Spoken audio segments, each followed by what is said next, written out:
ఓసారి బాధ ఆవేదన ఇస్తుంది. ఇక్కడ సమస్యలు చూసినప్పుడు ఈ సభ ద్వారా ప్రతి ఒక్కరు కూడా అర్థం కావాల్సిన అవసరం ఉంది. ఈ రోజు రాష్ట్రంలో ఒక వారసత్వంగా కొన్ని సమస్యలు వచ్చాయి.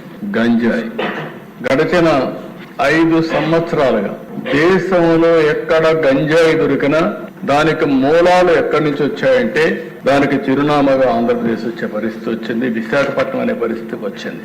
చాలా సార్లు పోరాడాం. కడాన దిశ ఏదైతే డ్రగ్స్ వస్తే ఆ డ్రగ్స్ ఇక్కడ అడ్రస్ తో ఇంపోర్ట్ చేశారని ముండ్రా పోర్ట్ లో తెలిస్తే తెలుగుదేశం పార్టీ ఆందోళన చేశాం, నిరసన తెలియజేశాం.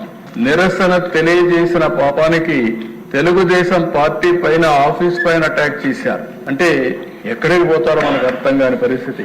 5 సంవత్సరాలు ఒక్క రోజు కూడా గంజాయి పైన లేకపోతే డ్రగ్స్ పైన సమీక్ష చేసిన సందర్భమే లేదు. ఎప్పుడైతే ఇది సమీక్షలు చేయలేదు, ప్రభుత్వం ఆలోచించలేదు, ఈ గంజాయి బండించే వాళ్ళకు స్వేచ్ఛ వచ్చింది, అమ్మే వాళ్ళు విపరీతంగా పెరిగిపోయారు. దీనివల్ల ఇది మీరు చూస్తే అధ్యక్ష ఏదో మారుమూల ప్రాంతాల్లో కాకుండా ఇండ్ల దగ్గర కూడా గంజాయి పెంచే పరిస్థితికి వచ్చారు కొంతమంది. అంటే ఒక లెక్కలేనితనం వచ్చే పరిస్థితికి వచ్చింది. చాలా భయంకరంగా తయారైంది. అయితే అధ్యక్ష ఈరోజు మనందరం గుర్తుపెట్టుకోవాల్సిన అవసరం ఉంది. ఎక్కడైతే గంజాయి ఉంటే గంజాయి తీసుకున్న వ్యక్తికి భార్యకు తల్లికి వ్యత్యాసం తెలియదు. ఆ విషయం మనం గుర్తుపెట్టుకోవాల్సిన అవసరం ఉంది. అలాంటివి ఇక్కడ జరిగే క్రైమ్స్ కన్నిటి కూడా మీరు చూడండి. ఎక్కడ ఏ క్రైమ్ జరిగినా దాని వెనకానగా వెళితే గంజాయి బ్యాచ్ అంటారు.